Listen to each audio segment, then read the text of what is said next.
Hello everyone. नमस्कार माझ्या मित्रांनो.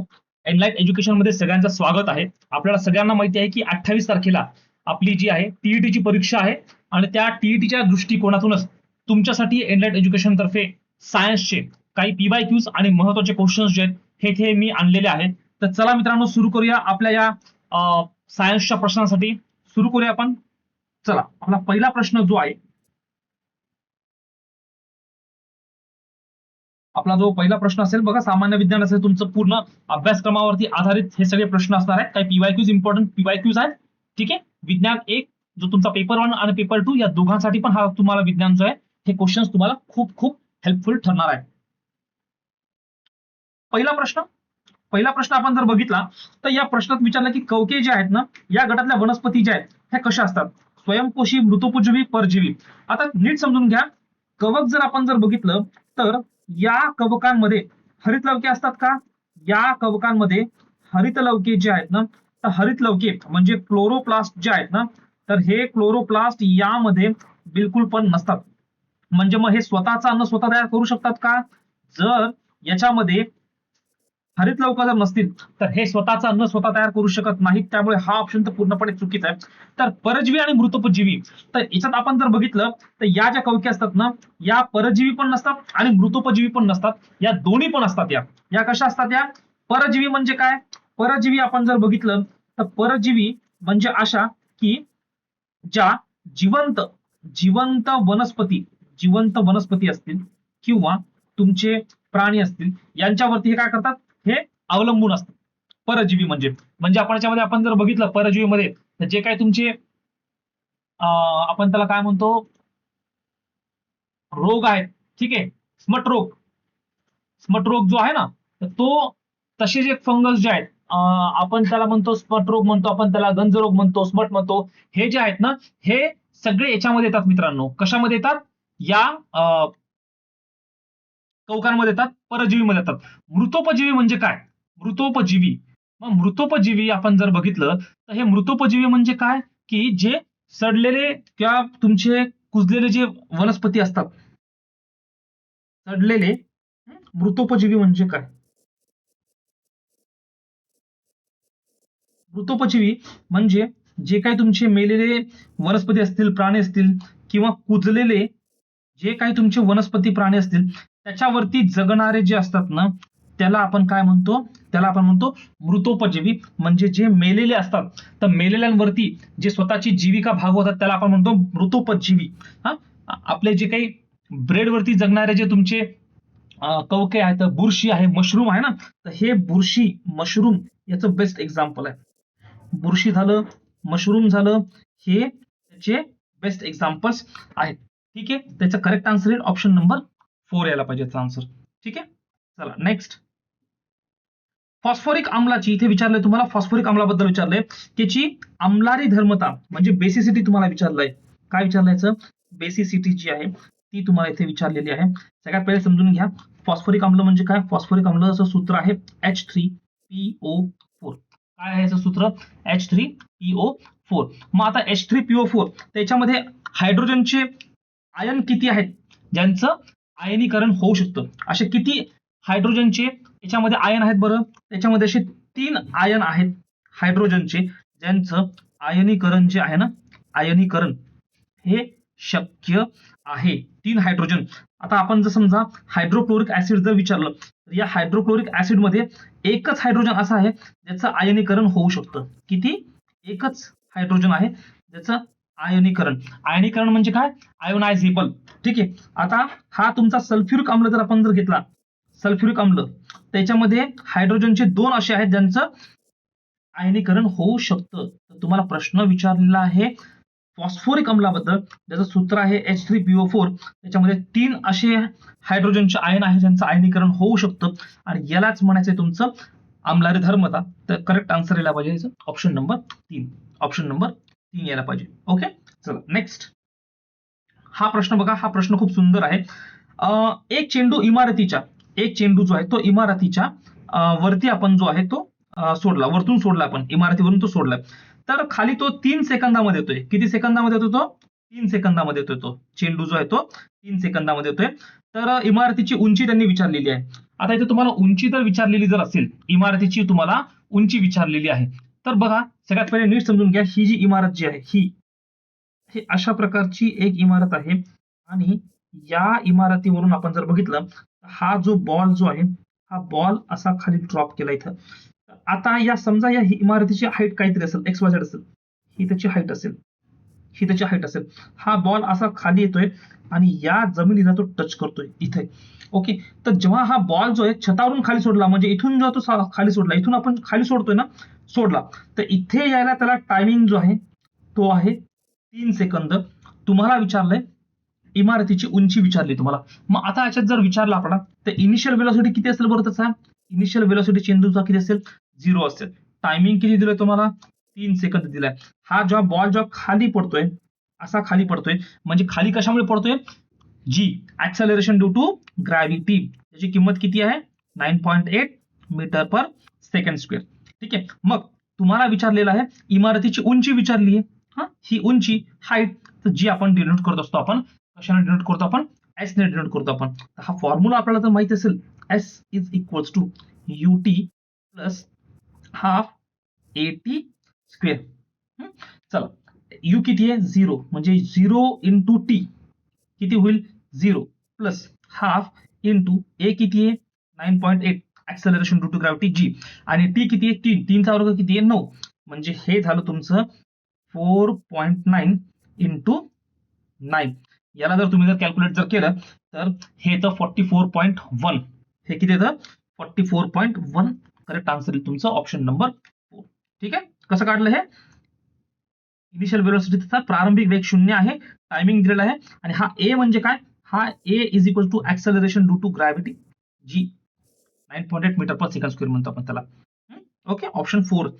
गॉल्गी संकुलातील फुग्यासारख्या, ठीक आहे, गॉल्गी संकुलातील फुग्यासारख्या क्वेश्चनना आपण काय म्हणतो? जलिका, कुंडे, शिरवा किंवा पिटिका. आता याला ऍक्च्युअली आपण जर बघितलं तर ते पिटिका नाही, ते जे आहे पिटिका आहे, ते पिटिका. त्याचा करेक्ट आन्सर जर आपण जर बघितलं तर ते आहे पिटिका. याचं करेक्ट आन्सर काय आहे? पिटिका. तर हे जे आहे गॉल्गी संकुल जो आहे, याला आपण गॉल्गी कॉम्प्लेक्स म्हणतो. पण याला काय म्हणतो आपण? याला आपण म्हणतो असतो गॉल्गी कॉम्प्लेक्स. आणि हा जो गॉल्गी कॉम्प्लेक्स जो आहे, हा गॉल्गी कॉम्प्लेक्स हा काय करत असतो?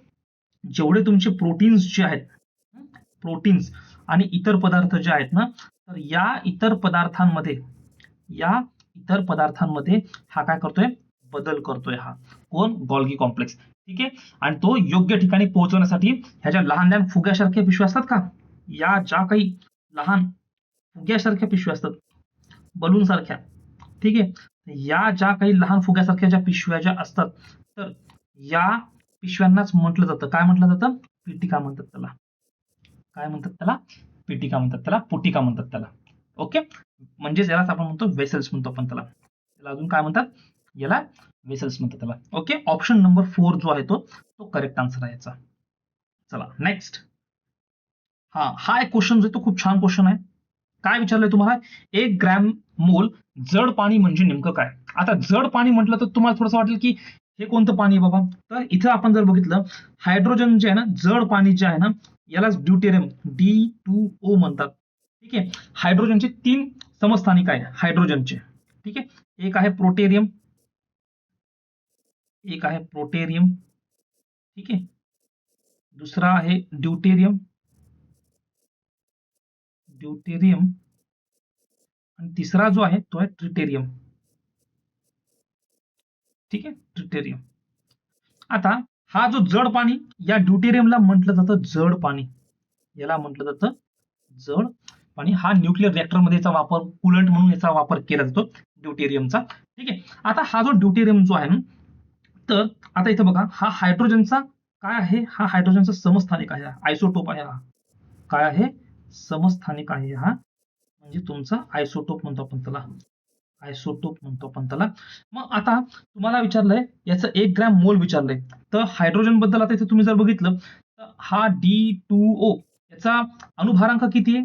D2 चा अणुभारांक तुम्ही जर बघितला तर तो येतो 2.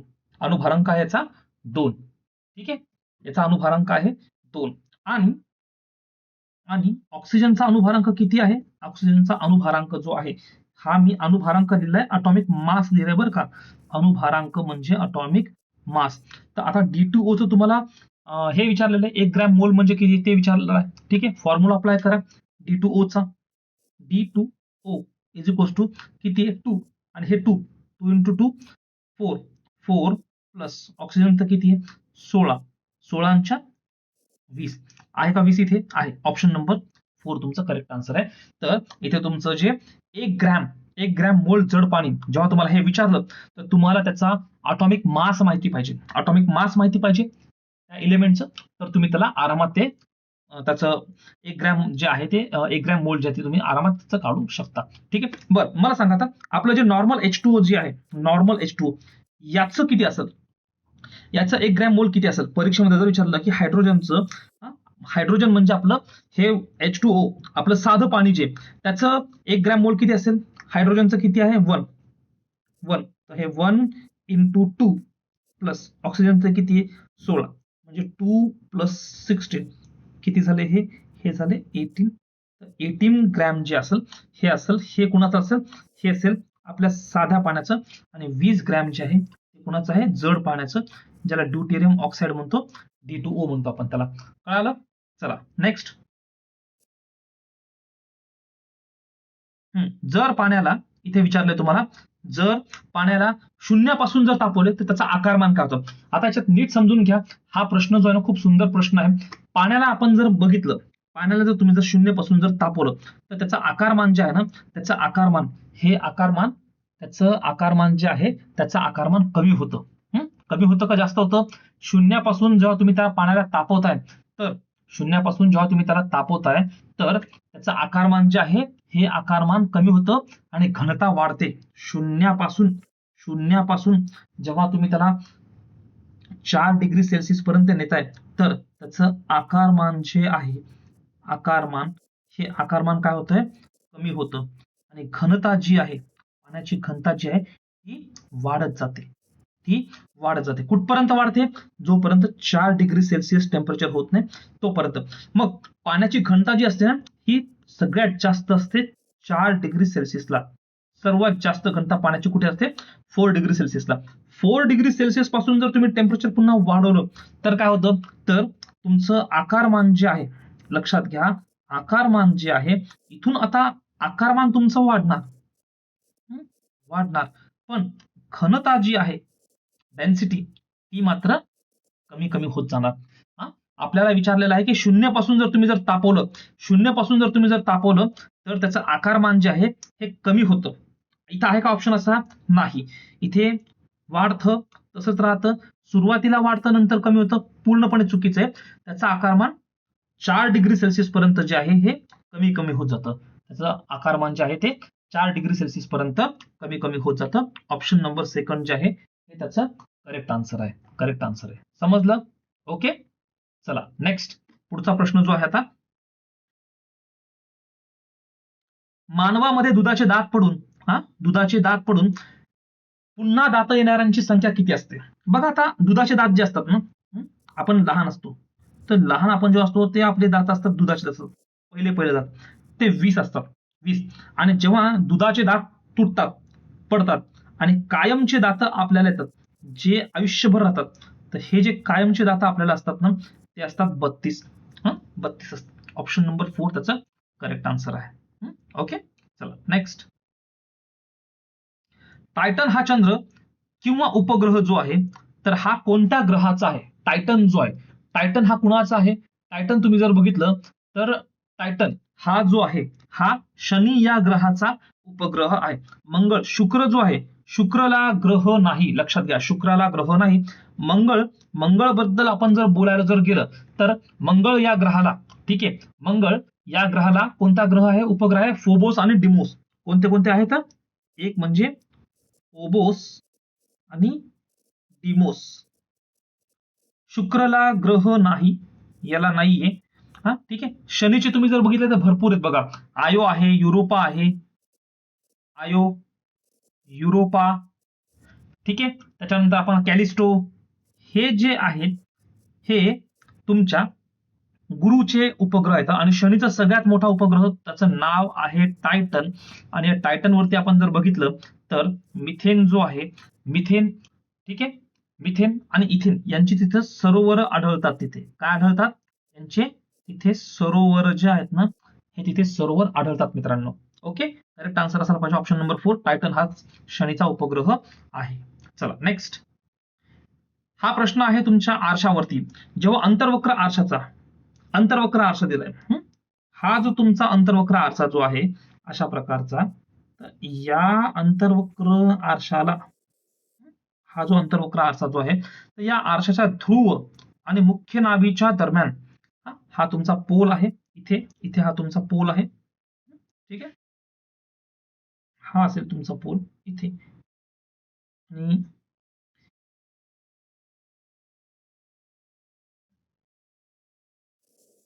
ठीक आहे, आणि इथे तुम्हाला जे सांगितलेलं आहे की जो तुमचा ध्रुव असेल आणि मुख्य नाभी जी असेल, इथून तुमचे इथे जे तुम्ही जी यांच्या दरम्यान जी तुम्ही जी वस्तू ठेवलेली आहे, ही वस्तू तुम्ही इथे ठेवलेली आहे. ठीक आहे, ही वस्तू तुम्ही इथे ठेवली. इथे जर समजा तुम्ही एखादा ऑब्जेक्ट जर असं जर ठेवला, तर तिची प्रतिमा जी आहे त्याची प्रतिमा कशी असते? तर हे जे तुमचं मुख्य नाभी जी आहे, हा तुमचा मुख्य नाभी आहे आणि हा तुमचा ध्रुव आहे. या दोघांच्या मध्ये जर तुम्ही जर ही जर वस्तू जर ठेवली, तर त्याची प्रतिमा जी असेल ना, तर त्याची प्रतिमा ही मोठी असते. कधी लक्षात घ्या, ती प्रतिमा असते आभासी. या साईडला तयार होईल ती आभासी, सुलट आणि मोठी तयार होते ती. वास्तव कधीच नसते ती. वास्तव जी असते का, नाही, वास्तव जरी असली तरी ती सुलट नसते, ती उलट असते कधी पण. तर ऑप्शन करेक्ट आहे 4, आभासी असते, सुलट असते आणि मोठी असते. अंतर्वक्र आरशाजवळ ती तयार होते. दोघांच्या मध्ये म्हणजे ती खूप जवळ ठेवलेली आहे ती. ओके, ऑप्शन नंबर 4 जे आहे करेक्ट आन्सर आहे. लाजाळूच्या झाडाबद्दल प्रश्न आहे की लाजाळूच्या पानाची हालचाल ही कशा प्रकारची असते?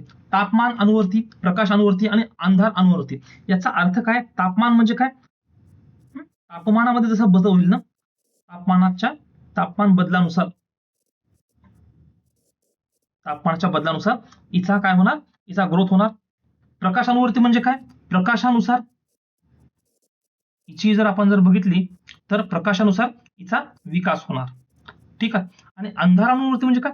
ही अंधाराच्या दिशेने वाढणार. ही अंधाराच्या दिशेने, ही जी आहे ती अंधाराच्या दिशेने वाढणार. तर लाजाळूच्या पानाची झाड तुम्ही हालचाल जर बघितली तर ती अंधारानुसार पण होत नाही, प्रकाशानुसार तर बिलकुलच नाही, आणि तापमान तर नाहीच नाही. तर ती कंपकुंचित म्हणजे काय?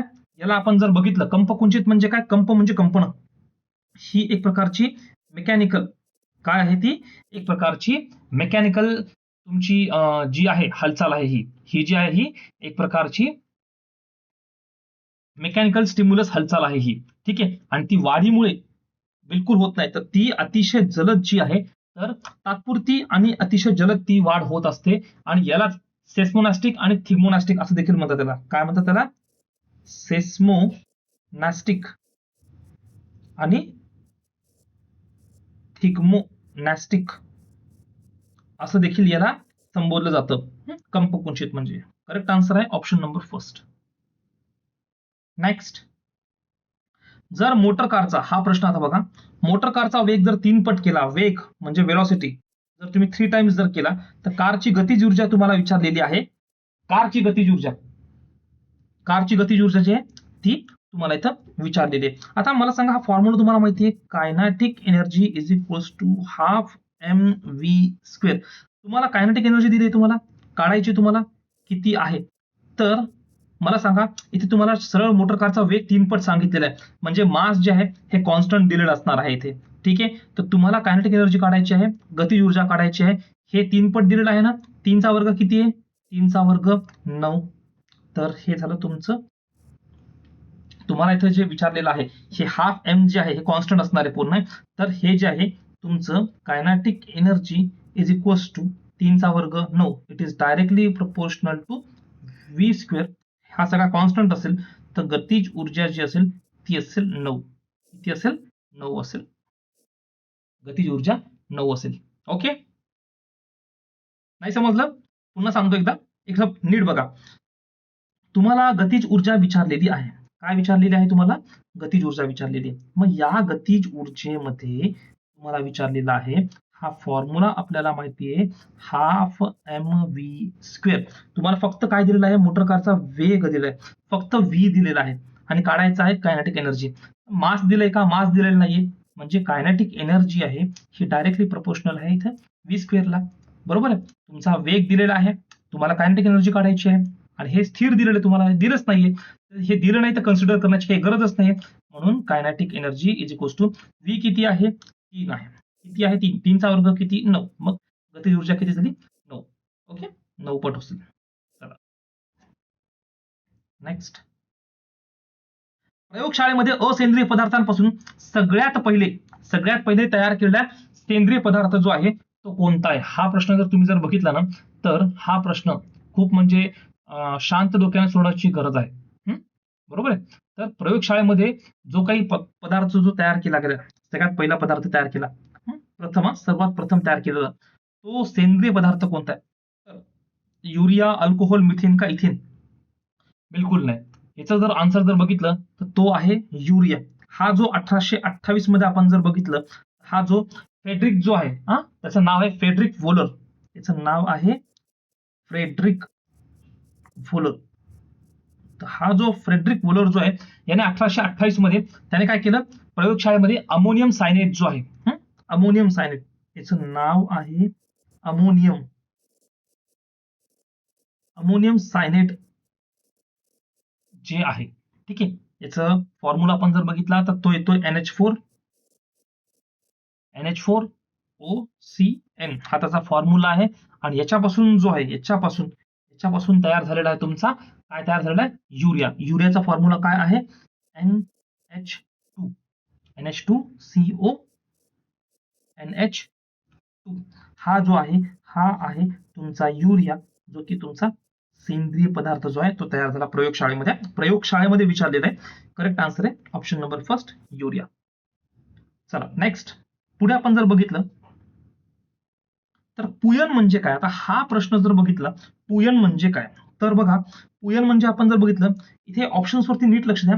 ऑक्सी श्वसन, ऑक्सी सूक्ष्मजीवाद्वारे, विनॉक्सी सूक्ष्मजीवाद्वारे आणि विनॉक्सी सूक्ष्मजीवाद्वारे. तर पुयन म्हणजे होणारे विघटन. तर लक्षात घ्या ऑक्सी सूक्ष्मजीव म्हणजे काय, जे ऑक्सिजनचा असे सूक्ष्मजीव जे विघटन करण्यासाठी ऑक्सिजनचा वापर करतात आणि ऑक्सिजनचा वापर करून काय करतात ते त्या पदार्थांचं विघटन घडवून आणतात. आणि विनॉक्सी श्वसन म्हणजे काय, जे बिना ऑक्सिजनचा वापर करता हे काय करतात त्या पदार्थांचं विघटन जे आहे हे विघटन घडवून आणतात. हा आपला बिलकुल ऑप्शन होणार नाही ऑक्सिश्वसनचा. आता प्रथिन आणि कर्बोदकांचं विनॉक्सी श्वसन हे 2 ऑप्शन राहतात. लक्षात घ्या दोघांमध्ये फरक काय. जेव्हा प्रथिनांचं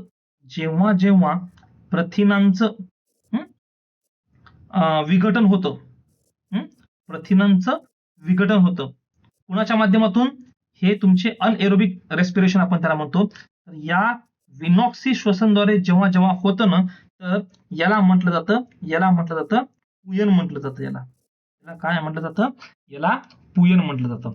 ठीक आहे. याला काय म्हटलं जातं, याला पुयन म्हटलं जातं. आणि जेव्हा पुयन म्हणजे काय, पुयन म्हणजे पुट्रिफॅक्शन. याला म्हणतात पुयन म्हणजे काय, पुट्रिफॅक्शन. आणि जेव्हा कर्बोदकांचं, हे जे तुमचे कर्बोदक जे असतात ना कार्बोहायड्रेट्स, कर्बोदकांचं विघटन होतं कुणाच्या मार्फत, या विनॉक्सी श्वसन सूक्ष्मजीवांमार्फत.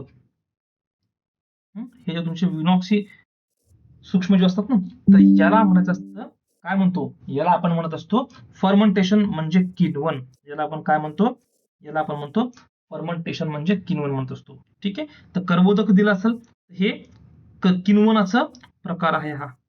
तर हे होणार नाही. तुम्हाला पुयन विचारलेलं आहे. Option number 4 is correct. 100 gram. आता हा पुढचा प्रश्न बघा. 100 ग्रॅम वस्तुमान असणाऱ्या वस्तूची गतीज ऊर्जा 20 जूल आहे, तर संवेग किती आहे. आता इथे बघा हा प्रश्न व्यवस्थित जर समजून घेतला, संवेग तुम्हाला विचारलेला आहे. काय विचारलेला आहे, संवेग विचारलेला आहे. 100 ग्रॅम वस्तुमान दिलंय, गिवन काय दिलंय ते नीट समजून घ्या. 100 ग्राम त्याचं मास दिलेलं तुम्हाला. ठीक आहे. गतीज ऊर्जा त्याची कायनेटिक एनर्जी जी आहे ती कायनेटिक एनर्जी किती आहे 20 जूल आहे. किती आहे 20 जूल. संवेग, त्याचा संवेग जो आहे म्हणजे मोमेंटम जो आहे तो किती येतो तुम्हाला काढायचा आहे. आता हा फॉर्म्युला तुम्हाला माहिती आहे का, kinetic energy is equals to P square upon 2m. गतिज ऊर्जा दिली का तुम्हाला? हो दिली आहे, 20 जूल. ठीक आहे. पी स्क्वेअर म्हणजे संवेग तुम्हाला काढायचा आहे, तो काढायचा आहे. 2 टाइम्स मास किती आहे? 100 ग्राम दिले, 100 ग्राम दिले. 100 ग्राम म्हणजे आता याला तुम्हाला कन्वर्ट करावं लागणार आहे किलोग्राम मध्ये. तो झाला किती? 0.1 kg. 0.1 kg याला कन्वर्ट करा. आता हा झाला तुमचा 0.2, 20 बरोबर हा पी स्क्वेअर आपण हा झाला 0.2 पी स्क्वेअर बरोबर हा झाला तुमचा 4. ठीक आहे. यांचा गुणाकार केला मी. कसा गुणाकार केला? 20 गुणिले 0.2 जर केलं तर हे झालं माझं उत्तराचं 4. ठीक आहे. जर माझा पी स्क्वेअर जर 4 असेल, याचा वर्गमूळ घेतला मी, तर पी बरोबर किती येते? 2. ठीक आहे. संवेग जो आहे माझा 2 येतोय, 2 kilogram metre second. 2 kilogram metre per second हे माझं करेक्ट उत्तर असायला पाहिजे माझ्या मित्रांनो. ठीक आहे. ओके. चला या पुढचा प्रश्न आपला. पिवळा फॉस्फरस कशामध्ये साठवतो आपण? पिवळा फॉस्फरस केरोसिन, पाणी, इथर की अल्कोहोल? अल्कोहोल तर बिलकुल येत नाही, अल्कोहोल बिलकुल येत नाही. तो साठवला जातो पाण्यामध्ये, साठवला जातो. केरोसिन मध्ये जो आहे हा तुमचा सोडियम जो आहे ना, ठीक आहे, सोडियम आणि पोटॅशियम जो आहे ना, तर सोडियम आणि पोटॅशियम जे आहेत ना ते केरोसिन मध्ये साठवतात. पाण्यामध्ये जो आहे तो पिवळा फॉस्फरस जो आहे तो त्याच्यामध्ये पाण्यामध्ये साठवला जातो मित्रांनो. Okay. Correct option, option number 2. Next, फळांना आणि फुलांना मिळणारा नारंगी आणि पिवळा रंग कशामुळे असतो? कशामुळे असतो? तर आपले जे फळं आहेत, फुलं आहेत, त्यांना रंग जो मिळतो, वेगवेगळे रंग मिळतात. हा, गुलाबी, नारंगी, पिवळा, हे कशामुळे मिळतो? तर तो जो मिळत असतो तो असतो तुमचे वर्णलवके. वर्णलवके. हरितलवके म्हणजे काय? याला आपण म्हणत असतो क्लोरोप्लास्ट. याला आपण म्हणत असतो क्लोरोप्लास्ट. याच्यामुळे तुम्हाला हिरवा रंग मिळतो. ठीक आहे. आता बाकीचे जर तुम्हाला रंग जर पाहिजे असतील, कोणता? लाल पाहिजे असेल तुम्हाला, पिवळा पाहिजे असेल, गुलाबी पाहिजे असेल, हे जे तुम्हाला वेगळे वेगळे जे रंग मिळतात हे मिळत असतात या वर्णलवकांमुळे, ज्याला इंग्लिशमध्ये नाव आहे क्रोमोप्लास्ट. याला इंग्लिशमध्ये नाव काय आहे? क्रोमोप्लास्ट. अवर्णलवके, अवर्णलवके म्हणजे हे रंगहीन असतात. हे जे असतात ना त्यांना रंगच नसतो मित्रांनो. जो काही रंग तुम्हाला मिळतोय त्याचं कारण आहे वर्णलवके. याला आपण काय म्हणतो? याला आपण म्हणतो क्रोमोप्लास्ट म्हणतो आपण त्याला, क्रोमोप्लास्ट म्हणतो आपण त्याला. ठीक आहे. चला पुढचा प्रश्न जो आहे, पुढचा प्रश्न, पीएच प्रमाणालाच काय म्हटलं जातं? जे पीएच प्रमाण जे आहे या पीएच प्रमाणालाच काय बोलल्या जातं? ऑप्शन आहे केल्विन, सोरेन्सन, ॲव्होगाड्रो आणि लेविस. लेविस जो आहे, लेविसनं ऍसिड बेसची थिअरी दिलेली आहे आणि ॲव्होगाड्रोचा एक नंबर आहे बघा. ठीक आहे. केल्विन जे आहे, केल्विन हे तापमानासाठी वापरलं जातं. करेक्ट आन्सर आहे सोरेन्सन. हा जो सोरेन्सन जो आहे तर हा एक डॅनिश शास्त्रज्ञ आहे. हा जो आहे हा एक डॅनिश शास्त्रज्ञ आहे. कोण? सोरेन्सन. आणि यांनी काय केलेलं आहे? पीएच स्केल जी आहे ना आपली, ठीक आहे, या पीएच स्केलचा 1909 मध्ये त्याने शोध लावला. 1909 मध्ये या पीएच स्केलचा त्याने काय केलाय? शोध लावला. कोणी कोणी शोध लावलाय? या शास्त्रज्ञाने, ज्याचं नाव आहे काय? सोरेन्सन. ठीक आहे. करेक्ट आन्सर आहे ऑप्शन नंबर 2. नेक्स्ट, चुंबकत्वाची खरी कसोटी. हा प्रश्न जो आहे थोडासा गोंधळ टाकणार आहे. तर ही कसोटी जी आहे ही कशी कसोटी आहे? आकर्षण, आकर्षण प्रतिकर्षण, प्रतिकर्षण का चुंबकीय शक्ती? चुंबकीय शक्ती बिलकुल नाही. एकतर अट्रॅक्शन असेल किंवा रिपल्शन असेल, त्या दोन्ही दोन्ही बिलकुल नाही. याचा खरा आन्सर होतं प्रतिकर्षण. एखादा चुंबक जो आहे, लोखंडाला जर समजा त्याने अट्रॅक्ट जर केलं, लोखंडाला तर तो अट्रॅक्ट करणार, हा त्याचा गुणधर्मच आहे. चुंबकाचा गुणधर्म काय आहे? तो लोखंडाची वस्तू असेल त्याला तो 100% आकर्षित करणार. तर त्याच्यावरून तो चुंबक आहे हे बिलकुल सिद्ध होत नाही. त्याची खरी कसोटी जी आहे ती प्रतिकर्षण म्हणजे रिपल्शन पासून त्याची खरी कसोटी समोर येते. आणि प्रतिकर्षण कसं होतं? त्याचे जे सारखे ध्रुव आहे, उत्तर उत्तर किंवा दक्षिण दक्षिण, याला तो काय करतो? रिपेल करतो, म्हणजे तो दूर ढकलतो. आणि हे त्याचं खरं लक्षण आहे एका चुंबकाचं. ठीक आहे, एका चुंबकाचं. तसं आपण जर बघितलं, इलेक्ट्रोमॅग्नेटिझम आपण जे बघितलेलं आहे, खिळ्यामध्ये आपण जर बघितलं, एक खिळा असतो, त्याला तार बांधली, त्याच्यामधून जर समजा मी विद्युतधारा जर जाऊ जर दिली, तर त्या खिळ्यामध्ये पण तात्पुरतं काय होईल? चुंबकत्व येतं. चुंबकत्वाची खरी कसोटी जी आहे तर त्याच्यावरून आपण सांगू शकत नाही हे आकर्षणामुळेच तो चुंबक मानला जातो. नाही, त्याच्या खरी कसोटी जी आहे तो प्रतिकर्षण या गुणधर्मामुळे तो ओळखला जातो. पुढचा प्रश्न जो आहे हा प्रश्न तुमचा बायोलॉजी मधला प्रश्न आहे आणि खूप चांगला प्रश्न आहे. नीट समजून घ्या की हा जो आहे कोण अर्धसूत्री विभाजन, ह्या अर्धसूत्री विभाजनानं तयार झालेल्या 4 पेशीतील गुणस्तरांची संख्या प्रत्येकी जर 3 जर असेल तर मूळ पेशी, ज्या मेन मूळ पेशी आहेत त्याच्यातली गुणसूत्रांची संख्या किती असेल. अर्धसूत्री विभाजन म्हणजे काय पहिले ते समजून घ्या. याला अर्धसूत्री विभाजन जे आहे हे जे काही तुमचं अर्धसूत्री विभाजन जे आहे तर या विभाजनालाच म्हटलं जातं, काय म्हटलं जातं, मेयोसिस म्हटलं जातं. याला काय म्हटलं जातं, मेयोसिस. आणि याच्यामध्ये काय होतं, ह्या ज्या तुमच्या मूळ पेशी ज्या असतात, तुमच्या ज्या मूळ पेशी असतात तर ही मूळ पेशी आहे 2n. किती, 2n. या मूळ पेशीचं काय होतं, डिव्हिजन होतं. या मूळ पेशीचं डिव्हिजन होतं आणि ह्या डिव्हिजन जे आहे, आता हे जे डिव्हिजन जे आहे याच्यामध्ये प्रत्येक पेशीमध्ये जी आहे ही गुणसूत्रांची संख्या निम्मी होते. प्रत्येक हे विभाजन झाल्यावरती प्रत्येक पेशीमध्ये काय होतं, प्रत्येक पेशीमध्ये गुणसूत्र जे असतात ना तर हे गुणसूत्र हे निम्मे होतात, हाफ होतात. हे ठीक आहे, निम्मे होतात, हे हाफ. मग तुम्हाला विचारलंय जर तयार झालेल्या 4 पेशीतील हे 2n जे, हे 2n कसं होतं, हे हा इकडे एक 2n जातो, इकडे एक 2n जातो, याच्यापासून हा n, हा n, हा n, हा n, 1 2 3 4, हे 4 पेशींतील गुणस्तरांची संख्या प्रत्येकी 3 जर असेल तर मूळ पेशीमध्ये किती असतील. याचा फॉर्म्युला सरळ लक्षात ठेवा, 2 into n. किती दिले तुम्हाला, आकडा 3 दिलाय तर 2 into 3 म्हणजे 6. तर याचं उत्तर असेल, करेक्ट आन्सर असेल 6 असेल. Okay, next. 27 डिग्री सेल्सिअस हे तापमान केल्विन नुसार हा जो तापमान जो असेल तर केल्विनच्या नुसार हा तापमान जो असेल हा किती असेल बघा. तुमचा फॉर्म्युला जो आहे केल्विनचा तो आहे 27. ठीक आहे, म्हणजे आपण हा 27 आपण असं नाही म्हणू शकत. तुमचा फॉर्म्युला जो आहे केल्विनच्या स्केलचा नुसार, तो फॉर्म्युला माहिती आहे का तुम्हाला, K is equals to your degree Celsius plus 273.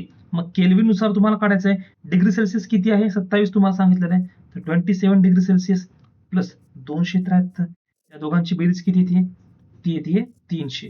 तर हे आहे तुमचं 300 केल्विन जे आहे हे तुमचं करेक्ट आन्सर असायला पाहिजे, 300 केल्विन. आता इथं -300 पण दिलं बरं का, तर मायनस नसतं. केल्विनचं तापमान कधीच मायनस मध्ये नसतं, हे लक्षात ठेवा. केल्विनचं तापमान जे आहे हे मायनस मध्ये नसतं, हे लक्षात ठेवत चला. ओके, बिलकुल ते मायनस मध्ये नसतं हे. चला नेक्स्ट, पुढचा प्रश्न. ठीक आहे, चला. तर मित्रांनो अशा प्रकारे इथे आपले जे प्रश्न जे आहेत हे टीईटी साठी जे काही महत्वाचे प्रश्न होते ते प्रश्न इथे मी तुमच्यासाठी घेण्याचा प्रयत्न केला. आणखीन एखादा व्हिडिओ जो आहे आणखी याच्यावरती विज्ञानावरती मी तुम्हाला तुमच्यासाठी चांगले चांगले प्रश्न जे हे आणत जाईल. येणाऱ्या काळामध्ये जी तुमची 12 जुलैला जी तुमची कंबाईनची एक्झाम आहे, तर सायन्स अँड टेक याचा जो काही पार्ट आहे, जीपीएस असेल, ठीक आहे, नाव्हिगेशन असेल, तर हे सगळं जे आहे हे सगळं मी तुमच्यासाठी या आपल्या एनलाइट एज्युकेशनच्या चॅनलवरती याच्यासाठी एक वेगळी सिरीज मी तुमच्यासाठी आणणार आहे मित्रांनो. ठीक आहे, तर भेटूयात आपण पुन्हा एकदा. Thank you so much. थँक्यू.